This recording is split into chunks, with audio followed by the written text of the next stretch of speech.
நம்ம சின்ன வயசுலேருந்தே படிச்சிருப்போம். 1 ஒளியாண்டு, 2 ஒளியாண்டு, 5 light years distance, 10 light years distance அப்படின்னு படிச்சிருப்போம்.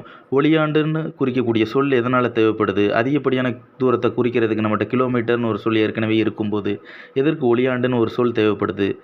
அப்படின்னா என்ன? அது எவ்வளோ தூரத்தை குறிக்குது? அதை இந்த வீடியோவில் பார்ப்போம்.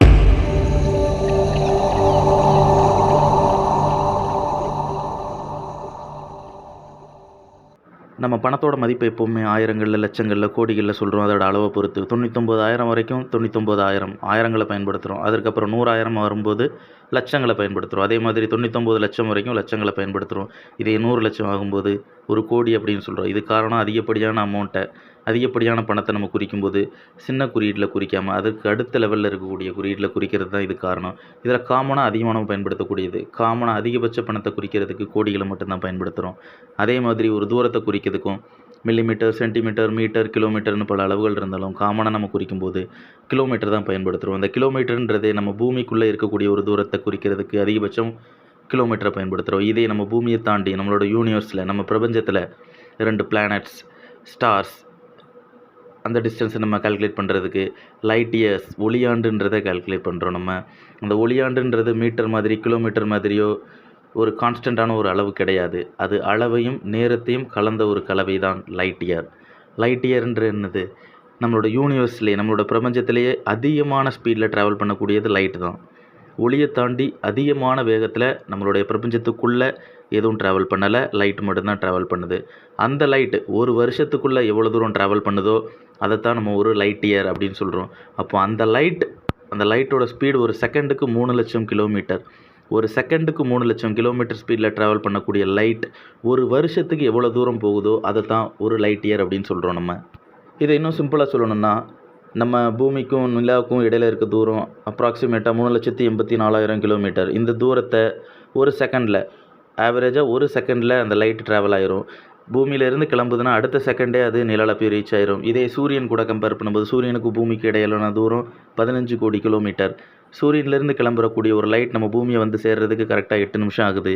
இப்போ சூரியன்லேருந்து நம்ம இப்போ எடுத்துக்கக்கூடிய வெளிச்சம், நமக்கு பூமியில் விழக்கூடிய வெளிச்சம் இப்போ கரண்ட்டாக சூரியன்லேருந்து கிளம்புன வெளிச்சம் கிடையாது. அது 8 நிமிஷத்துக்கு முன்னாடியே சூரியன்லேருந்து கிளம்புனது. இன்னும் சிம்பிளாக சொல்லணும், இப்போ சூரியன் இந்த செகண்டே அணைஞ்சிட்டு அந்த லைட் ஒளிரலை, சூரியன் அணைஞ்சிட்டுனாலும் அது நமக்கு தெரியறதுக்கு 8 நிமிஷம் ஆகும். 8 நிமிஷம் வரைக்கும் நம்மளுக்கு அந்த லைட்டு நம்ம பூமியில் பட்டுக்கிட்டு தான் இருக்கும். 8 நிமிஷம் கழிச்சு தான் சூரியன் ஆஃப் ஆகிட்டுன்றது நமக்கு தெரியும். பூமிக்கு மிக அருகில் இருக்கக்கூடிய நட்சத்திரம் சூரியன்.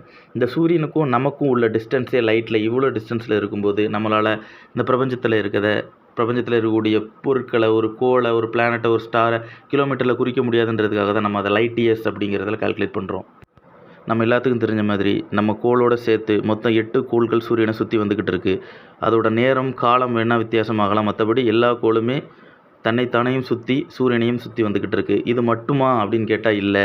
சூரியன் இந்த 8 கோள்களையும் ஒரு குறிப்பிட்ட ஃபோர்ஸில் அதை நோக்கி அட்ராக்ட் பண்ணிக்கிட்டு இந்த 8 கோள்களையும் சேர்த்து இழுத்துக்கிட்டு சூரியனும் நம்மளோட கேலக்சியோட சென்டர் பாயிண்ட்டை, நம்மளோட ஒட்டுமொத்த சோலார் சிஸ்டத்தையும் தூக்கிக்கிட்டு 8 கோளோடு சேர்த்து நம்மளை சுற்றி நம்மளோட கேலக்சியோட சென்டர் பாயிண்ட்டை சுற்றி வந்துக்கிட்டு இருக்குது. இது வரைக்கும் சூரியன் உருவான காலத்திலிருந்து 18 முறை மட்டும்தான் சூரியன் நம்மளோட கேலக்சியை சுற்றி வந்திருக்கு. மொத்தமே இன்னும் 20 முறை மட்டும்தான் சுற்றி வரும்னு சொல்கிறாங்க சூரியனோட ஆயுட்காலத்தை பொறுத்த வரைக்கும். ஒரு செகண்டுக்கு சூரியன் நம்ம சோலார் சிஸ்டத்தை எல்லாத்தையும் சேர்த்து தூக்கிக்கிட்டு 245 கிலோமீட்டர் அப்ராக்சிமேட்டாக ஸ்பீடில் சுற்றிக்கிட்டு இருக்குது. இவ்வளோ ஸ்பீடில் சுற்றின பிறகும் கூட, ஒரு செகண்டுக்கு 245 கிலோமீட்டர் ஸ்பீடில் சுற்றினதுக்கப்புறமும் கூட இது வரைக்கும் சூரியன் உருவான காலத்திலேருந்து 18 முறை தான் சுற்றி இருக்குது. அப்படி பார்த்தோம்னா நம்மளோட மில்கி வே கேலக்சியோட அகலம், விட்த்து, நம்மளோட அகலம் எவ்வளோ இருக்குதுன்னா அதை வந்து லைட் இயர்ஸில் 1,05,700 லைட் இயர்ஸ், அதாவது 1,05,700 வருஷம் நம்ம லைட்டோட ஸ்பீடில் ட்ராவல் பண்ணால் மட்டும்தான் மில்கி வே கேலக்சியோட ஒரு பக்கத்துலேருந்து இன்னொரு பக்கத்துக்கு நம்மளால் போக முடியும். இதே தூரத்தை நம்ம கிலோமீட்டரில் சொல்லணும்னா 1 போட்டு நம்ம 18 சைஃபர் அதுக்கு அடுத்து நம்ம ஆட் பண்ணோம்னா அந்த டிஸ்டன்ஸ் தான். அவ்வளோ கிலோமீட்டர் டிஸ்டன்ஸ் நம்மளோட மில்கி வே கேலக்சியோட விட்தாக இருக்குது. ஸ்பேஸில் நம்ம கேலக்ஸி மட்டுமா இருக்கான்னு கேட்டால் இல்லை. நம்ம கேலக்ஸி மாதிரி லட்சக்கணக்கான, கோடிக்கணக்கான ஏகப்பட்ட கேலக்சிகள் இருக்குது. நம்மளால் அப்சர்வ் பண்ணக்கூடிய டிஸ்டன்ஸ், நம்மளால் எவ்வளோ தூரம் பார்க்க முடியுதோ, எவ்வளோ டிஸ்டன்ஸில் இருக்கக்கூடிய ஒரு ஆப்ஜெக்ட்ஸை நம்மளால் பார்க்க முடியுது, நம்மளால் கால்குலேட் பண்ண முடியுது, அதை தான் நம்ம வந்து அப்சர்வபிள் யூனிவர்ஸ். அதாவது இவ்வளவு தான் இருக்குதுன்னு இல்லை, இவ்வளோ தான் என்னால் பார்க்க முடிஞ்சது, இவ்வளோ தான் நம்மளால் பார்க்க முடிஞ்சதுன்னு பார்க்கும்போது ஒரு சைடில் 47 light years, 47 billion light years, அந்த டிஸ்டன்ஸை மட்டும்தான் நம்ம எந்த ஆங்கிளில் பார்த்தாலும் சரி, மேலே கீழே சைடில் எந்த டைரெக்ஷனில் பார்த்தாலும் 47 பில்லியன் லைட் இயர்ஸ் தான் நம்மளால் பார்க்க முடியும். அந்த ஆப்ஜெக்ட்ஸை மட்டும்தான் நம்மளால் ரிசர்ச் பண்ண முடியுது.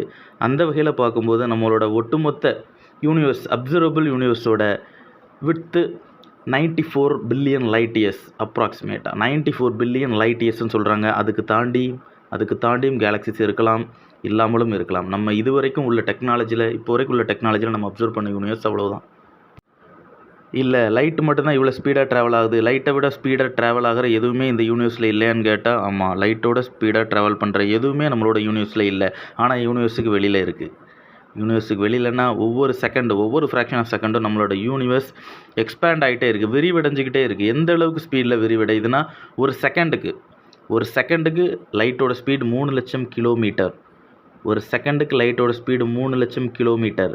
ஆனால் ஒரு செகண்டுக்கு அப்ராக்சிமேட்டாக எவ்வளோ ஸ்பீடில் நம்மளோட யூனிவர்ஸ் எக்ஸ்பேண்ட் ஆகுதுன்னா 3.26 மில்லியன் லைட் இயர்ஸ். 1 மில்லியன்னா 10 லட்சம். 3.26 மில்லியன், கிட்டத்தட்ட 30 லட்சம் லைட் இயர்ஸ். 30 லட்சம் லைட் இயர்ஸ் ஸ்பீட் 1 செகண்டே கால்குலேட் பண்ணிக்கோங்க. அந்த ஸ்பீடில் நம்மளோட ஒட்டுமொத்த அப்சர்வபிள் யூனிவர்ஸே எக்ஸ்பேண்ட் ஆகிட்டு இருக்குன்னு சொல்கிறாங்க. இன்னும் கொஞ்சம் ஷார்ட்டாக சொல்லணும்னா, நம்ம பூமியில் டைனோசர்ஸ் அழிஞ்சு 5 கோடி 6 கோடி வருஷம் ஆகுதுன்னு சொல்கிறாங்க அப்ராக்சிமேட்டாக. இதே நம்மளோட கேலக்ஸிக்கு பக்கத்தில் இருக்க வேற ஒரு கேலக்ஸியில், வேற ஒரு பிளானட், ஏதோ ஒரு ஸ்டாரை சுற்றி வர ஏதோ ஒரு பிளானட்டில் ஏதோ ஒரு மனித உயிரினம், இல்லை அதுக்கு அட்வான்ஸ் ஆகிற ஏதோ ஒரு உயிரினம் அங்கேருந்து நம்மளோட பூமியை அப்சர்வ் பண்ணுறாங்க. அங்கேருந்து ஒரு பவர்ஃபுல்லான டெலிஸ்கோப், இது வரைக்கும் நம்ம அவ்வளோ டிஸ்டன்ஸில் பார்க்கக்கூடிய டெலிஸ்கோப்பை கண்டுபிடிக்கல.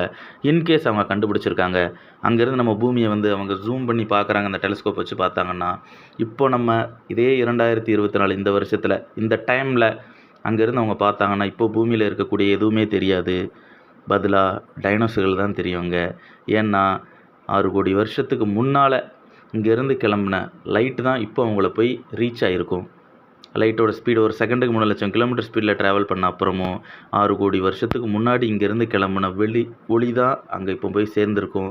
அப்போ சூரியன்லேருந்து நம்ம பூமியில் பட்டு ரிஃப்ளெக்ட் ஆகிற அந்த லைட் 6 கோடி வருஷம் கழித்து அவங்கள போய் சேர்ந்துருக்கும். அப்போ டைனோசர்ஸ் மட்டும்தான் அவங்க இங்கே பார்ப்பாங்க, மனுஷங்களை பார்க்க மாட்டாங்க. ஏன்னா மனுஷங்க அப்போ இங்கே கிடையவே கிடையாது.